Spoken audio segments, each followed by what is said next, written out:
भाग्य और कर्म की अवधारणा लंबे समय से कई प्राचीन परंपराओं के लिए एक केंद्रीय प्रश्न रही है। ये विचार करते हुए कि क्या मानव भाग्य पहले से निर्धारित है या व्यक्तिगत कर्मों द्वारा आकार लिया जाता है। हिंदू धर्म में प्राचीन शिक्षाएं इन विचारों का अन्वेषण गरुड़ पुराण और भगवद गीता जैसे ग्रंथों के माध्यम से करती है, जहां कर्म और भाग्य पर गहन चर्चा की गई है। गरुड़ पुराण का मानना है कि मृत्यु के बाद का जीवन एक पूर्व निर्धारित चक्र का अनुसरण करता है, जहां आत्मा अपने पिछले जीवन के कर्मों को दर्शाने वाले रूप में पुनर्जन्म लेती है।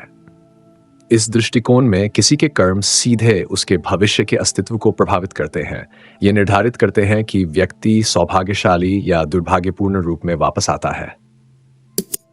कुछ लोग मानते हैं कि जीवन में कर्म एक आकार देने वाली शक्ति के रूप में कार्य करता है। गरुड़ पुराण के अनुसार जो लोग नैतिक या धर्मशील कार्यों में संलग्न होते हैं, उनके लिए अनुकूल पुनर्जन्म की संभावना होती है, जबकि धर्म से विचलित करने वाले कार्य कम वांछनीय रूप में पुनर्जन्म का कारण बन सकते हैं।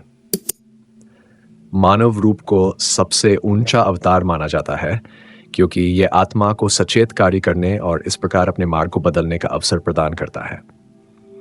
जो कार्य धर्म की अवहेलना करते हैं, वे उदाहरण के लिए जानवरों के रूप में पुनर्जन्म की ओर ले जा सकते हैं, यह दर्शाते हुए कि कर्म आत्मा को विशिष्ट जीवन स्थितियों से बांधता है जब तक कि वह मुक्ति प्राप्त नहीं कर लेता। आचार्य चाणक्य, एक सम्मानित प्राचीन दार्शनिक, ने भी इन विषयों पर चर्चा की, ये जोर देते हुए कि कर्म और भाग्य स्वाभाविक रूप से जुड़े हुए हैं। चाणक्य के अनुसार किसी व्यक्ति के जीवन के 5 पहलू, जीवन काल, कार्य, धन, ज्ञान और मृत्यु का समय, जन्म से पहले ही निर्धारित होते हैं। यह विश्वास है कि ये तत्व मां के गर्भ में आत्मा पर अंकित होते हैं। ये सुझाव देते हैं कि किसी का भाग्य कुछ मामलों में अपरिवर्तनीय होते हुए भी इस बात से प्रभावित हो सकता है कि कोई व्यक्ति अपने जीवन का कैसे सामना करता है। भगवद गीता, एक अन्य पूजनीय ग्रंथ, इस अवधारणा को और आगे ले जाती है, ये संकेत देते हुए कि किसी व्यक्ति के भाग्य को सचेत चुनावों और कार्यों से वास्तव में प्रभावित किया जा सकता है। एक प्रसिद्ध कहानी में भगवान कृष्ण ने राजा कंस के जन्म की भविष्यवाणी की थी, जिसका भाग्य था कि वह देवकी के 8वें पुत्र के हाथों अपनी मृत्यु को प्राप्त करेगा। इस क्षण के बावजूद कंस के अपने कार्य, उसके अन्यायपूर्ण और क्रूर कार्यों के प्रति उसकी प्रतिबद्धता ने अंततः उसके भाग्य को सील कर दिया। यदि कंस ने धर्म का मार्ग चुना होता और अपनी हानिकारक प्रवृत्तियों का त्याग किया होता, तो वह अपने भाग्य को बदल सकता था, यह दर्शाते हुए कि कर्म भाग्य को प्रभावित कर सकता है, भले ही कुछ परिणाम पूर्व निर्धारित प्रतीत हों।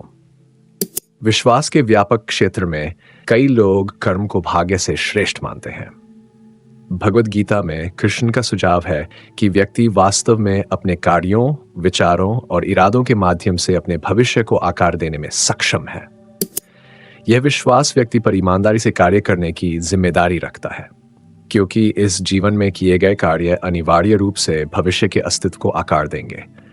ऐसी दर्शन शास्त्र लोगों को नैतिक विकल्पों को प्राथमिकता देने के लिए प्रेरित करती है, यह समझते हुए कि कर्म एक संचयी शक्ति है जो जीवन कालों में प्रतिध्वनित होती है।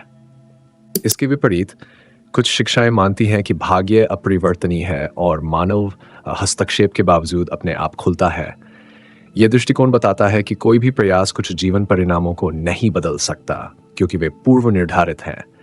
हालांकि ये विचार कर्म के महत्व को नकारता नहीं है, बल्कि इसके बजाय यह बताता है कि कार्य आध्यात्मिक उन्नति का एक साधन है। इस प्रकार किसी की यात्रा पूर्व निर्धारित भाग्य की सीमाओं के भीतर भी आध्यात्मिक विकास और सकारात्मक परिवर्तन की ओर ले जा सकती है। अन्य धार्मिक परंपराएं भी कर्म और भाग्य की अवधारणाओं का अन्वेषण करती हैं। उदाहरण के लिए इस्लामी शिक्षाओं में भाग्य को अल्लाह की इच्छा के रूप में देखा जाता है, जहां घटनाएं ईश्वरीय योजना के अनुसार घटित होती हैं। हालांकि व्यक्तिगत कार्यों का अभी भी महत्व है। इसी तरह ईसाई धर्म कार्यों और चुनावों पर जोर देता है, यह बताते हुए कि धर्मशील कर्मों के लिए व्यक्ति पुरस्कृत होते हैं, जबकि गलतियों के लिए परिणामों का सामना करना पड़ता है।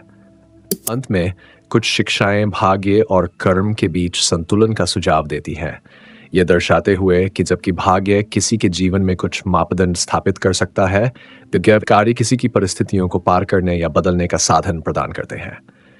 ये दृष्टिकोण लोगों को अपने चुनावों के लिए सचेत जिम्मेदारी लेने के लिए प्रोत्साहित करता है, ये जानते हुए कि कर्म जब ज्ञान और ईमानदारी के साथ संपर्क में होता है, भाग्य के प्रभाव के बावजूद विकास का एक मार्ग प्रदान करता है।